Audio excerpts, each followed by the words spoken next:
সুতরাং রসুল সাল্লাল্লাহু আলাইহি সাল্লামের পুত্র সন্তানের বিদায়ের মধ্য দিয়ে কি রসুলের নাম নিশানা দুনিয়া থেকে মিশে গিয়েছে? যায় না। এখান থেকে আমাদেরকে শিক্ষা নিতে হবে। সন্তান নাই তো কি হয়েছে? আমার প্রতিবেশী আমার বিপক্ষে চলে গিয়েছে তো কি হয়েছে? আমি ইসলামের পথে অটুট থাকবো। ইসলামের যে কোনো অগ্নি পরীক্ষায় আমি যদি সফলতার সাথে উত্তীর্ণ হতে পারি, আল্লাহ পাক রব্বুল আলামিন দুনিয়ার মানুষের কাছে ঘৃণার পাত্র সাময়িক সময়ের জন্য হতে পারে, কিয়ামত পর্যন্ত আমার এই প্রশংসা, আমার নাম আল্লাহ পাক রব্বুল আলামিন সমুন্নত করে রাখবেন। আল্লাহ পাক কাল কিয়ামতের দিন আমাকে তার নেয়ামতে পরিপূর্ণ করে জান্নাতে দাখিল করবেন। সুবহানাল্লাহ। দান করেছেন যেটা আল্লাহ পাক ইতিপূর্বের কোনো নবীকে দান করে নাই স্পেশালি, সেটি হচ্ছে কাউসার।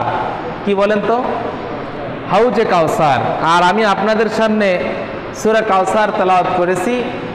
যেই কাউসার সূরার মধ্যে আল্লাহ পাক কোরবানির কথা, সালাতের কথা এবং কঠিন সংকটপূর্ণ মুহূর্তে দীপ্ত ইমানে, মানে ইমানের অগ্নি পরীক্ষায় যারা সফলতার সাথে উত্তীর্ণ হয়, ওই সমস্ত বান্দাদেরকে আল্লাহ পাক রব্বুল আলামিন স্পেশালি একটি সম্মান মর্যাদায় ভূষিত করেন। এই সূরা তার অনন্যতম দৃষ্টান্ত। সূরা কাউসারের প্রেক্ষাপট এবং এটার নাজিরের সময়কাল, সরল ব্যাখ্যা এবং তাফসির সব মিলিয়ে যদি আমরা বুঝি, রাসূল আকরাম সাল্লাল্লাহু আলাইহি সাল্লামকে আল্লাহ পাক রব্বুল আলামিন এমন একটি সময় সূরা কাউসার রাসূলের উপর অবতীর্ণ হয়েছে, এই সময়টি ছিল রাসূলের জীবনের ইমানের অগ্নি পরীক্ষার একটি চরম মুহূর্ত। সুবহানাল্লাহ। কিভাবে? তখনও রাসূল আকরাম সাল্লাল্লাহু আলাইহি সাল্লাম মক্কা থেকে হিজরত করে মদিনায় যায় নাই। তার মানে রসুলের মাক্কি জীবনে এই সূরাটি অবতীর্ণ হয়েছে। সুবহানাল্লাহ। এই পর্যায়টা ছিল ইসলাম প্রচারের সবচেয়ে কঠিন পর্যায়। আর এই সময়টাতে রসুলের কাছে যতগুলো মানুষ ইসলাম ধর্ম গ্রহণ করেছে, এর মেজর পার্সেন্ট শুধু বলা না, এটা 95% বা তার চেয়েও বেশি মানুষ ছিল গরিব মানুষ, কৃতদাস, তারপর খেতে খাওয়া গোলাম, এরকম অসহায় অনাথ, এরকম মানুষেরা রসুলের কাছে এসে চুপি চুপি ইসলাম ধর্ম গ্রহণ করেছে। ইসলামের সুমহান আদর্শের ছায়াতলে তারা এসেছিল। সময়টা খুব কঠিন ছিল। এমন একটি সময় আল্লাহ রসুল সাল্লাল্লাহু আলাইহি সাল্লামের নবুয়তের প্রকাশ ঘটেছে। আল্লাহ রসুল সাল্লাল্লাহু আলাইহি সাল্লাম দাওয়াতি মিশনও শুরু করেছেন। আল্লাহ রসুলের কাছে কাফের এবং মুশরিকদের যে সর্দার যারা ছিল, তারা রসুলকে প্রকাশ্য হত্যার হুমকি দিয়েছিল। শুধু তাই নয়, দারুন নদওয়া তারা গঠন করেছিল, একটা পরামর্শ বৈঠক, যে বৈঠকের মেন উদ্দেশ্যই হচ্ছে রসুলকে হত্যা করা। নাউজুবিল্লাহ। শুধু তাই নয়, তারা প্রাথমিকভাবে রাসূল আকরাম সাল্লাল্লাহু আলাইহি সাল্লামকে তার দাওয়াতি মিশনকে বাধাগ্রস্ত করার জন্য কিছু কর্মসূচি তারা হাতে নিয়েছে। এর প্রথম কর্মসূচি হচ্ছে যে মুহাম্মদকে আমরা এক ঘরে করে দিয়ে দেব। এক ঘরে যেমন দেখেন আমাদের সমাজে যারা অনেক লোক আছে, ইসলামের বহির্ভূত কাজের সাথে যখন সম্পৃক্ততা হয়, জামাতবাসী ইমাম সাহেব অথবা এলাকার গণ্যমান্য মানুষ তাকে বারবার সাবধান করে যে আপনার এই কাজগুলো প্রকাশ্য ইসলাম বিরোধী হচ্ছে, আপনি ধর্মের সাথে সাংঘর্ষিক কাজ করতেছেন। লোকটা যখন মানে না, তখন আমরা তাকে বয়কট করি সামাজিকভাবে। এটা যদি একেবারে আমাদের ভাষায় আমরা বলি ওহিদ জামাত থেকে, এরকম একটা কথা যেটা বুঝি আমরা। তো রাসূল আকরাম সাল্লাল্লাহু আলাইহি সাল্লামের মাক্কি জীবনের এই সময়টা ছিল কাফের মুশরিকেরা তারা ভাবলো যে মুহাম্মদকে আমরা সামাজিকভাবে বয়কট করব, এক ঘরে করে দিয়ে দেব। এটা কিভাবে করা যায়? যে মুহাম্মদের কাছে যারা যাইবে আমরা তাদেরকে সামাজিক সমস্ত সুযোগ সুবিধা থেকে বঞ্চিত রাখবো। নাউজুবিল্লাহ। তো মুহাম্মদের কাছে কারা যায়? হযরত বেলাল হাবশী রাদিয়াল্লাহু তাআলা আনহু মতো মানুষ, তিনি একজন ক্রয়কৃত দাস ছিল, হাবশীর অধিবাসী। তিনি রসুলের মহব্বতে সেখান থেকে হিজরত করে মক্কা এসেছিলেন। বাবা নাই, মা নাই, সহায় সম্বল কিচ্ছু নাই। তেনাকে ক্রয় করে নিয়েছিল সে সময়ের একজন ধনী। বেলাল রাদিয়াল্লাহু তাআলা আনহুকে মানে রসুলের কাছে আসতে তার মুনিব নিষেধ করলো। এইটা যখন কোনোভাবেই তিনি মানল না, তখন হযরত বেলালকে উত্তপ্ত আগুনে, উত্তপ্ত গরম বালুতে হযরত বেলালকে শোয়াই দিয়ে এলো। দেওয়ার পরে তার বুকে পাথর চাপ দেওয়া হলো। এরপরে রাসূল আকরাম সাল্লাল্লাহু আলাইহি সাল্লামকে খবর দেওয়া হলো। হযরত আনাস বিন মালিক রাদিয়াল্লাহু তাআলা আনহু এই হাদিসটি বর্ণনা করতেছেন যে রাসূল সাল্লাল্লাহু আলাইহি সাল্লাম কাবার চত্বরে হেলান দিয়ে এভাবে বসে আছেন।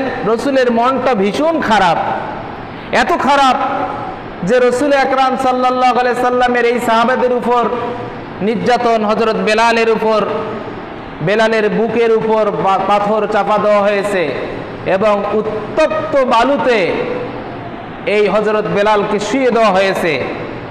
আর বেলালকে বলা হচ্ছে, বেলাল তুমি শুধু একটি কথা ছাড়ো, সেটি হচ্ছে মুহাম্মদের ধর্ম ছাড়ো, তার সঙ্গ ছাড়ো এবং মুহাম্মদের সংস্পর্শে তুমি যাবে না। তুমি এর বিনিময়ে যা চাও আমরা তাই তোমাকে দেব। তুমি একজন কৃতদাস, আমরা তোমাকে মুক্ত করে দেব। তোমার সম্পদ নাই, আমরা তোমাকে সম্পদশালী করে দিয়ে দেব। তোমার স্ত্রী পুত্র নাই, আমরা তোমাকে মক্কার সবচেয়ে ধনাঢ্য এবং সুন্দরী মেয়ে দিয়ে তোমাকে বিয়ে দেব। বেলাল তুমি শুধু একবার বলো মুহাম্মদের সংস্পর্শ তুমি ত্যাগ করবে। খুব মনোযোগ দিয়ে শোনেন। হযরত বেলাল রাদিয়াল্লাহু তাআলা আনহু জীবনের এই ক্লান্তিকর লগ্নে হযরত বেলাল রাদিয়াল্লাহু তাআলা আনহুকে যখন উত্তপ্ত মরুর বালুর উপর যখন শোয়াই দিয়ে যখন বুকের উপর হযরত বেলালের বুকের উপর একেবারে পাথর চাপা দেওয়া হলো, আর বারবার যখন প্রস্তাব দিল, বেলাল তুমি একবার মুহাম্মাদের সংস্পর্শ ছাড়ো, মুহাম্মাদের সঙ্গ যদি তুমি ছাড়ো তোমাকে আমরা মুক্ত করে দেব, আজাদ করে দিয়ে দেব। শুধু তাই নয়, মক্কায় ধনাঢ্য ব্যক্তিদের মধ্যে তোমাকে আমরা ধনবান করে দিয়ে দেব। মক্কার সুন্দর সতী সাধবী নারী দিয়ে তোমাকে বিবাহ দিয়ে দেব। একবার শুধু বিনিময় তুমি মুহাম্মাদের কালেমা ছেড়ে আমাদের বাপ দাদার ধর্মে তুমি একবার শামিল হয়ে যাও। হযরত বেলালকে যখন তারা এই কথা বলতেছিল, বারবার যখন প্রস্তাব দিচ্ছিল, হযরত বেলালের মুখটা একটু নড়ে উঠলো, কি জানি বলতে চাচ্ছে। এমন সময় কাফের মুশরিকদের সরদার যিনি ছিল সে বলল, বেলাল মনে হয় আমাদের ধর্ম গ্রহণ করবে, আমাদের প্রস্তাবে রাজি হয়ে যাবে। বেলালের বুকের উপর থেকে তোমরা একবার পাথরটা একটু হালকা করে দাও, দেখিতে কি বলতে চায়।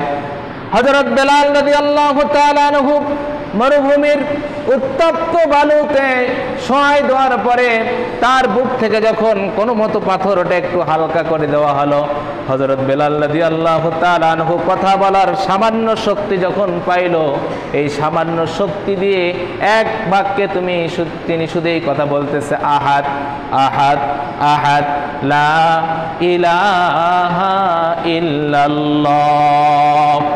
হযরত বেলাল রাদিয়াল্লাহু তাআলা আনহু জীবনের এই ক্লান্তিকর লগ্নে হযরত বেলাল রাদিয়াল্লাহু তাআলা আনহু পৃথিবীর এই চাকচিক্য কোনো প্রস্তাবে রাজি হলেন না।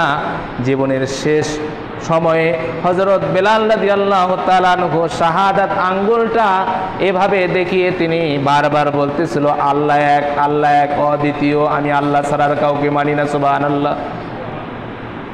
আল্লাহর নবীর কাছে, বিশ্ব নবীর কাছে এই করুণ দৃশ্যের কথা সাহাবারা গিয়ে বলতেছে, ইয়া রাসূলুল্লাহ, আপনার সংস্পর্শে আসার কারণে বেলালকে এই শাস্তি দেওয়া হচ্ছে। আরেকটি সময় পরে আরেকজন সাহাবী এসে বলল, ইয়া রাসূলুল্লাহ, ওই যে আম্মার বিন ইয়াসির রাদিয়াল্লাহু তাআলা আনহুকে আপনি কালেমার দাওয়াত দিয়েছিলেন আর সে কালেমা গ্রহণ করেছিল, এই অপরাধে তাকে এমন একটা শাস্তি দেওয়া হচ্ছে, শাস্তিটা হচ্ছে এই মরুভূমির, উত্তপ্ত মরুভূমিতে তার দুইটি পাপ দুইটি ঘোড়ার সাথে বেঁধে দেওয়া হয়েছে, আর দুইটি ঘোড়াকে দুইটি বিপরীত দিকে তাদেরকে ছুটে দেওয়া হয়েছে। একটু পরেই তাকে প্রস্তাব দেওয়া হচ্ছে, আম্মার বিন ইয়াসির, তুমি শুধু একবার মুহাম্মাদের ধর্ম ত্যাগ করো আর আমাদের ধর্মে চলে আসো। এই প্রস্তাবে যদি তুমি মানো, আমরা তোমাকে জীবন ভিক্ষা দিয়ে দেব, সম্পদশালী করে দেব, সামাজিক মর্যাদাকে দিয়ে দেব, বেঁচে থাকার অধিকার দেব। তুমি যদি আমাদের একটি সত্য মুহাম্মাদের ধর্ম থেকে যদি ফিরে আসো, আমরা তোমাকে এই সুযোগ সুবিধাগুলো দিয়ে দেব। হযরত আম্মার বিন ইয়াসির রাদিয়াল্লাহু তাআলা আনহুকে বারবার যখন এই প্রস্তাবগুলো দিচ্ছে, তিনি প্রস্তাব প্রত্যাখ্যান করলেন। দুইটি ঘোড়া দুইটি পায়ের মধ্যে বেঁধে দিয়ে বিপরীত দিকে যখন ছুটে দেওয়া হলো, জীবন্ত আম্মার ইবনে ইয়াসির রাদিয়াল্লাহু তাআলা আনহু, জীবন্ত একটি মানুষ সঙ্গে সঙ্গে দ্বিখণ্ডিত হয়ে গেল। নাউজুবিল্লাহ। জীবনের এই ক্লান্তিকর সময়ে হযরত আম্মার বিন ইয়াসির রাদিয়াল্লাহু তাআলা আনহু একটি বারের জন্য কালেমা থেকে পিছপা হলো না। হযরত আম্মার বিন ইয়াসির শুধু নয়, হযরত সুমাইয়া রাদিয়াল্লাহু তাআলা আনহা, একজন মহিলা সাহাবী, শুধুমাত্র ইসলাম ধর্ম গ্রহণ করার কারণে, আল্লাহ রাসূলের সংস্পর্শে আসার কারণে হযরত সুমাইয়া রাদিয়াল্লাহু তাআলা আনহাকে তার লজ্জাস্থানে আবু জেহেল নিজের হাতেই বল্লা বর্ষণ দিয়ে আঘাত করে দুনিয়া থেকে বিদায় দিয়ে দিয়েছে। রসুলের কাছে এই খবরগুলো যখন আসলো, রসুল অত্যন্ত মর্মাহত হয়ে গেল, মনটা খুব ভেঙে গিয়েছে। কারণ রসুলের কাছে যারাই আসতেছে তাদের উপর নির্যাতন নিপীড়নের স্টিম ললার এভাবে চলা হচ্ছে, অথচ রসুল কিছুই করতে পারতেছে না। বিষয়টা কত কঠিন দেখেন। আমি যদি আমার ব্যক্তিগত আহ্বানে একটা ইসলামী দলের একটা মিছিলে আপনাদেরকে আহ্বান করি, ইমাম সাহেবের কথায় একটু সম্মান শ্রদ্ধায় আপনারা সবাই চলে গেলেন আমার পিছনে পিছনে, যাওয়ার পরে যদি কিছুক্ষণ পর শোনা যায় যে আমার সাথে যারা এসেছে অধিকাংশ মানুষকে জেলে দেওয়া হয়েছে, কেউকে ক্রস ফায়ার দেওয়া হয়েছে, তাহলে বিষয়টা খারাপ লাগার মতো না? বলেন, খারাপ লাগার মতো হয় কি না? আবার যদি এইটা নিয়ে আমার সাথে যারা গিয়েছে তাদের পরিবার প্রতিবেশী যদি আমার দিকে আঙ্গুল ছুঁয়ে বলে ওনার আহ্বানে তো গিয়েছে, মানে সব কিছুর হোতা উনি, তাহলে এইটা আরো বেশি যন্ত্রণাদায়ক, ঠিক কিনা বলেন?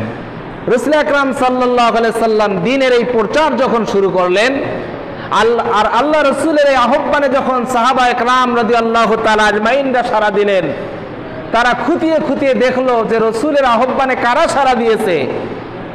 আর সে সময় তারা ছিল শক্তিশালী রাষ্ট্রপতি, তারা ছিল মন্ত্রী, এমপি, সমস্ত ক্ষমতা তাদের, প্রশাসন তাদের হাতে, সেক্রেটারিয়েট তাদের হাতে, বঙ্গভবন তাদের হাতে, সব কিছুই তাদের হাতে।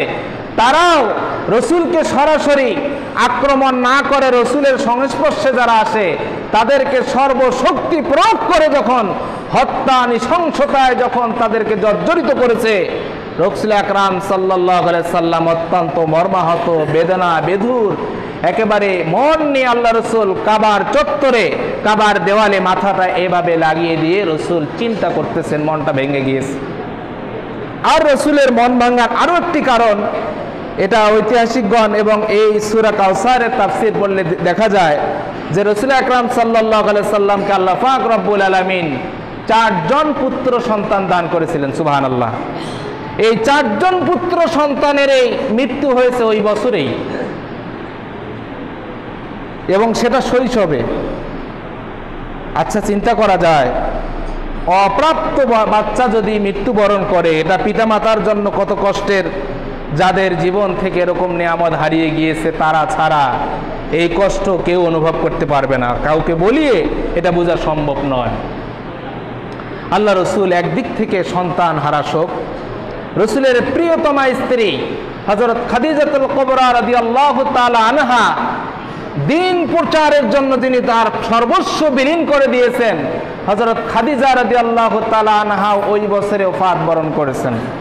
শুধু তাই নয়, রসুলের শ্রদ্ধ চাচা, কলিজার টুকরা হযরত আবু তালেব, আলী রাদিয়াল্লাহু তাআলা আনহুর বাবা, যিনি নিজের সন্তানকে বুকে আগলে না রেখে রাতের সময় যখন শুইতে যাইতেন, এতিম ভাতিজা মুহাম্মদ সাল্লাল্লাহু আলাইহি সাল্লামকে বুকের সাথে আগলে রেখে যিনি ঘুমাতেন, এভাবে এত আদর করতেন।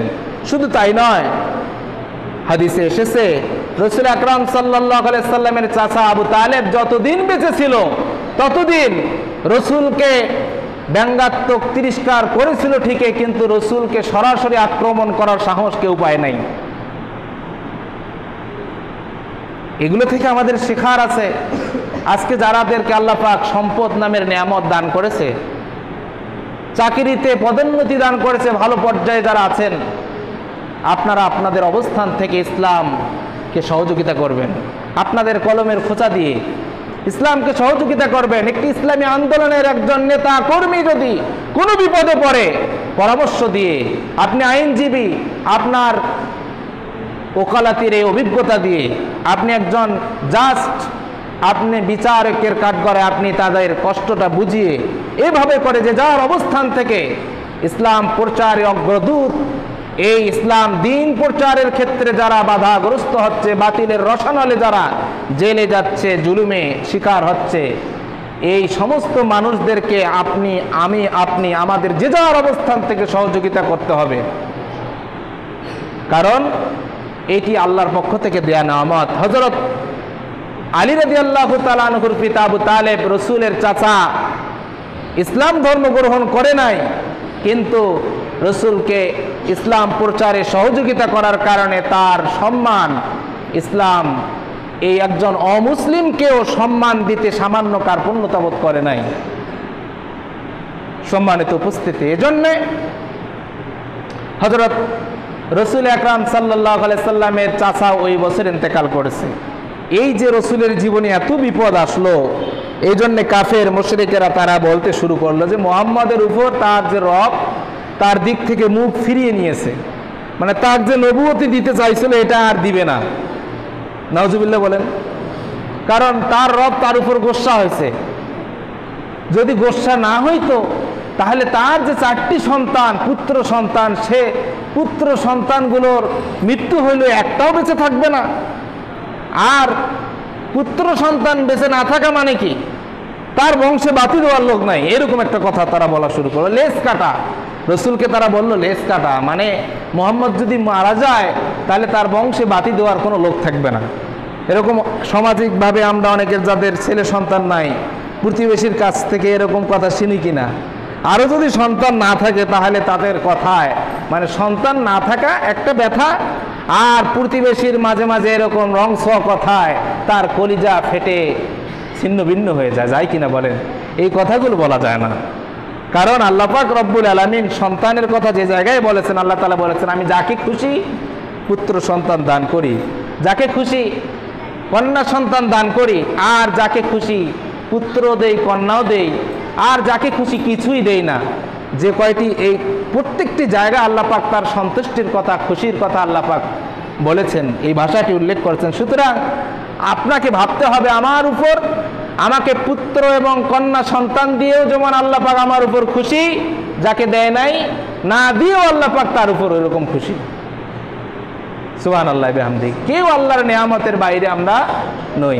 সম্মানিত উপস্থিতি, রাসূল আকরাম সাল্লাল্লাহু আলাইহি সাল্লামকে এভাবে যখন তিরস্কার করা শুরু করলো, একদিকে রসুলের সহকর্মী, রসুলের সাথে দিন কায়েমের আন্দোলনে যারা সামিল হয়েছে তাদের উপর নির্যাতন, আর একদিক থেকে আল্লাহ রসুল সাল্লাল্লাহু আলাইহি সাল্লামের আপনজন প্রিয়জনদের হারানো বিয়োগ ব্যথায় রসুল যখন কাতর হয়েছে, এই সময় যখন কাফের মুশরিকেরা রসুলকে লেজ কাটা বা বিভিন্নভাবে আল্লাহ তার দিক থেকে মুখ ফিরিয়ে নিয়েছে এরকম কথা বলে রসুলকে যখন তারা তিরস্কার করতে শুরু করলো, রসুলের মনটা ভীষণ খারাপ।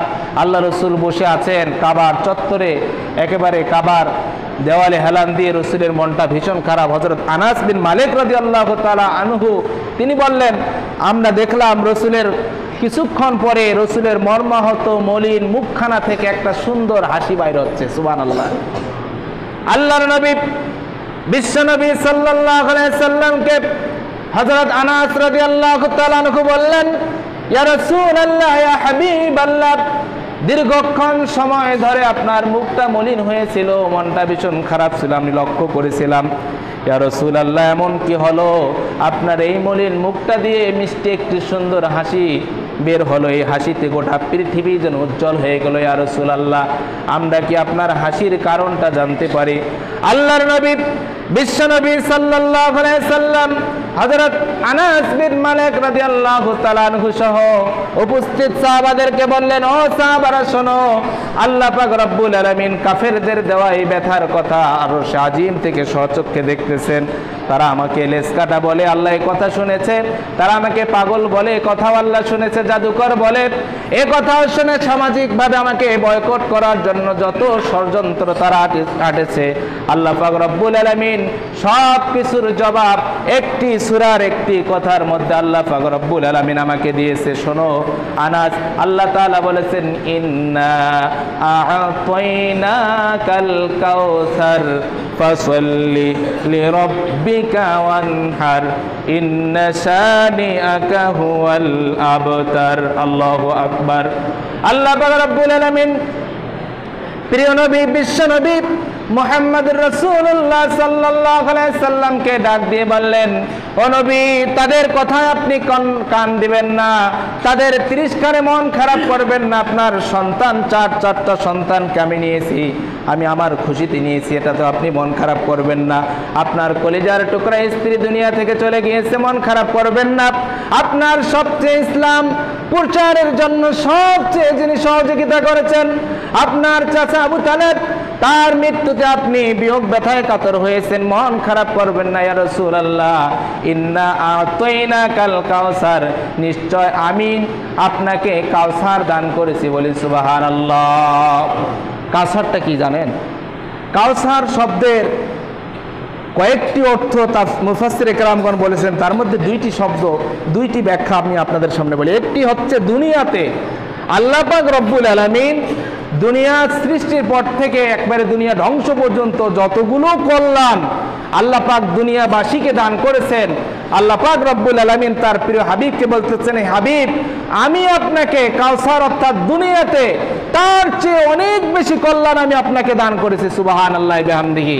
তারা বলেছে আপনার বংশে বাতি দেওয়ার লোক থাকবে না, আপনার পুত্র সন্তান নাই, কিন্তু আজ থেকে কিয়ামত পর্যন্ত আপনি মুহাম্মদের নাম নিয়ে যদি কেউ ব্যঙ্গ করে, আপনার এই ধর্ম নিয়ে যদি কেউ কটাক্ষ করে, আপনার সম্মান মান শান শওকত নিয়ে কোনো ব্যক্তি যদি কথা তোলে, বাপের সম্মান হানি হলে তার সন্তান যেমন লাঠি ধরে সামনের দিকে অগ্রসর হয়, কে তার বাপের দিকে তেড়ে আসে, ঠিক আপনার এরকম রুহানি অসংখ্য সন্তান দুনিয়াতে আসবে, যারা আপনার সম্মান নিয়ে আপনার ইজ্জত নিয়ে যারা সিনিমিনি খেলবে, তাদের বিপক্ষে লাঠি ধরার জন্য আপনার রুহানি সন্তানের অভাব থাকবে না। সুবহানাল্লাহ বিহামদিহি।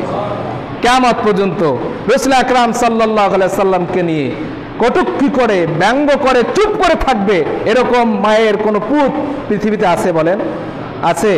ইতিমধ্যে দেখেন নাই রসুলকে নিয়ে ব্যঙ্গ করেছে, তাদেরকে কিভাবে সাধারণ জনগণ নাস্তানাবুদ করেছে। সুতরাং রসুল সাল্লাল্লাহু আলাইহি সাল্লামের পুত্র সন্তানের বিদায়ের মধ্য দিয়ে কি রসুলের নাম নিশানা দুনিয়া থেকে মিশে গিয়েছে? যায় না। এখান থেকে আমাদেরকে শিক্ষা নিতে হবে। সন্তান নাই তো কি হয়েছে? আমার প্রতিবেশী আমার বিপক্ষে চলে গিয়েছে তো কি হয়েছে? আমি ইসলামের পথে অটুট থাকবো। ইসলামের যে কোনো অগ্নি পরীক্ষায় আমি যদি সফলতার সাথে উত্তীর্ণ হতে পারি, আল্লাহ পাক রব্বুল আলামিন দুনিয়ার মানুষের কাছে ঘৃণার পাত্র সাময়িক সময়ের জন্য হতে পারে, কিয়ামত পর্যন্ত আমার এই প্রশংসা, আমার নাম আল্লাহ পাক রব্বুল আলামিন সমুন্নত করে রাখবেন। আল্লাহ পাক কাল কিয়ামতের দিন আমাকে তার নেয়ামতে পরিপূর্ণ করে জান্নাতে দাখিল করবেন। সুবহানাল্লাহ। এটা হচ্ছে কাউসারের প্রথম ব্যাখ্যা। দ্বিতীয় ব্যাখ্যা হচ্ছে আল্লাহ পাক রব্বুল আলামিন বিশ্ব নবীকে হাউজে কাউসার দান করেছেন। সুবহানাল্লাহ পড়ি। কি হাউজে কাউসার জানেন? রাসূল আকরাম সাল্লাল্লাহু আলাইহি সাল্লামকে আল্লাহ পাক এমন একটি কাউসার দান করেছে নিয়ামত, কাল কিয়ামতের দিন যখন আল্লাহ পাক রব্বুল আলামিন হাসরের মাঠ যখন কায়েম হবে, সূর্যটা যখন মানুষের একেবারে মাথার কিনারায় চলে আসবে, সূর্যের সমস্ত তাপ যখন উদ্গীরণ করে দিবে, এই তাপে মানুষের মাথার মগজ টকবক টকবক করে গলবে, নিজের ঘামে কেউ টাকনুই পর্যন্ত, কেউ হাঁটু পর্যন্ত, কেউ বুক পর্যন্ত, কেউ নাক বরাবর, কেউ হাবুডুবু খাবে।